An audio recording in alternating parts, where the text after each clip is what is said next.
ನಮಸ್ಕಾರ ಸ್ನೇಹಿತರೆ. ಜೀ ಕನ್ನಡ ವಾಹಿನಿಯ ಜನಪ್ರಿಯ ಸಿಂಗಿಂಗ್ ರಿಯಾಲಿಟಿ ಶೋ ಸರಿಗಮಪ ಸೀಸನ್ 21 ಮುಕ್ತಾಯಗೊಂಡಿದೆ. ಬೀದರ್‌ನ ಪ್ರತಿಭಾನ್ವಿತೆ ಶಿವಾನಿ ಸ್ವಾಮಿ ವಿನ್ನರ್ ಆಗಿ ಹೊರಹೊಮ್ಮಿದ್ದಾರೆ. ಆರಾಧ್ಯ ರಾವ್ ರನ್ನರ್ ಅಪ್ ಆದರೆ ರಶ್ಮಿ ಮೂರನೇ ಸ್ಥಾನವನ್ನ ಪಡೆದುಕೊಂಡಿದ್ದಾರೆ. ಜೂನ್ 7ರಂದು ಜೀ ಕನ್ನಡ ವಾಹಿನಿಯಲ್ಲಿ ಗ್ರ್ಯಾಂಡ್ ಫಿನಾಲೆ ಪ್ರಸಾರವಾಗಲಿದೆ.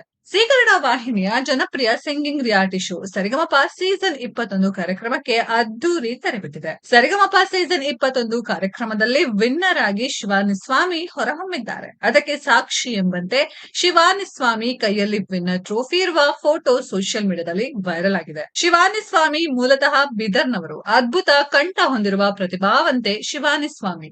ಸರಿಗಮಪ ಸೀಸನ್ 21 ಶೋನಲ್ಲಿ ಹಲವು ಹಾಡುಗಳನ್ನ ಶಿವಾನಿ ಸ್ವಾಮಿ ಅದ್ಭುತವಾಗಿ ಹಾಡಿದ್ದಾರೆ. ಶಿವಾನಿ ಕಂಠಕ್ಕೆ ಗಾಯನಕ್ಕೆ ತೀರ್ಪುಗಾರರು ಮನಸೋತಿದ್ದಾರೆ. ಗ್ರ್ಯಾಂಡ್ ಫಿನಾಲೆಯಲ್ಲಿ ಶಿವಾನಿ ಸ್ವಾಮಿ ಹರಿಸಿದ ಗಾನಸುದೆ ಎಲ್ಲರಿಗೂ ಮೆಚ್ಚುಗೆಯಾಗಿದೆ. ಹೀಗಾಗಿ ಶಿವಾನಿ ಸ್ವಾಮಿ ಮುಡಿಗೆ ಗೆಲುವಿನ ಗರಿ ಲಭಿಸಿದೆ. ಸರಿಗಮಪ ಸೀಸನ್ 21 ಕಾರ್ಯಕ್ರಮದಲ್ಲಿ ಟಾಪ್ 3 ಹಂತಕ್ಕೆ ಹೋದ ಮೂವರು ಮಹಿಳಾ ಸ್ಪರ್ಧಿಗಳೇ ಅನ್ನೋದು ವಿಶೇಷ. ಟಾಪ್ 3 ಹಂತಕ್ಕೆ ಬಂದವರು ಶಿವಾನಿ ಸ್ವಾಮಿ, ರಶ್ಮಿ ಹಾಗೂ ಆರಾಧ್ಯ ರಾವ್. ಈ ಮೂವರ ಪೈಕಿ ಶಿವಾನಿ ಸ್ವಾಮಿ ವಿನ್ನರ್ ಆಗಿದ್ದು, ಆರಾಧ್ಯ ರಾವ್ ರನ್ನರ್ ಅಪ್ ಆಗಿದ್ದಾರೆ. ರಶ್ಮಿ ಮೂರನೇ ಸ್ಥಾನವನ್ನ ಗಿಟ್ಟಿಸಿದ್ದಾರೆ.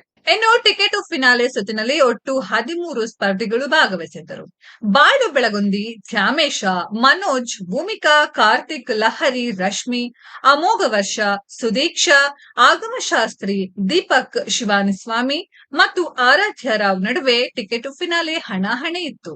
ಈ ಸುತ್ತಿನಲ್ಲಿ ಆರಾಧ್ಯ ಮತ್ತು ಶಿವಾನಿ ಸ್ವಾಮಿಗೆ ನೇರವಾಗಿ ಫಿನಾಲೆ ಟಿಕೆಟ್ ಲಭಿಸಿತ್ತು. ಸೆಮಿಫಿನಾಲೆಯಲ್ಲಿ ರಶ್ಮಿ, ಬಾಳು ಬೆಳಗುಂದಿ, ದ್ಯಾಮೇಶ ಹಾಗೂ ಅಮೋಘ ವರ್ಷ ಕಮಾಲ್ ಮಾಡಿದರು.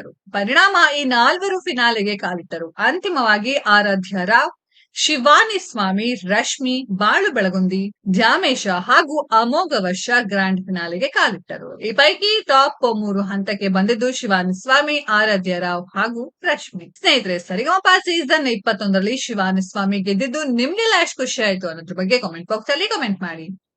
ಈ ವಿಡಿಯೋ ಇಷ್ಟ ಆಗಿದ್ರೆ ಲೈಕ್ ಮಾಡಿ, ಶೇರ್ ಮಾಡಿ, ಚಾನೆಲ್ ನ ಸಬ್ಸ್ಕ್ರೈಬ್ ಮಾಡಿ, ಪಕ್ಕದಲ್ಲಿ ಇರೋ ಬೆಲ್ ಐಕಾನ್ ನ ಹಿಟ್ ಮಾಡಿ.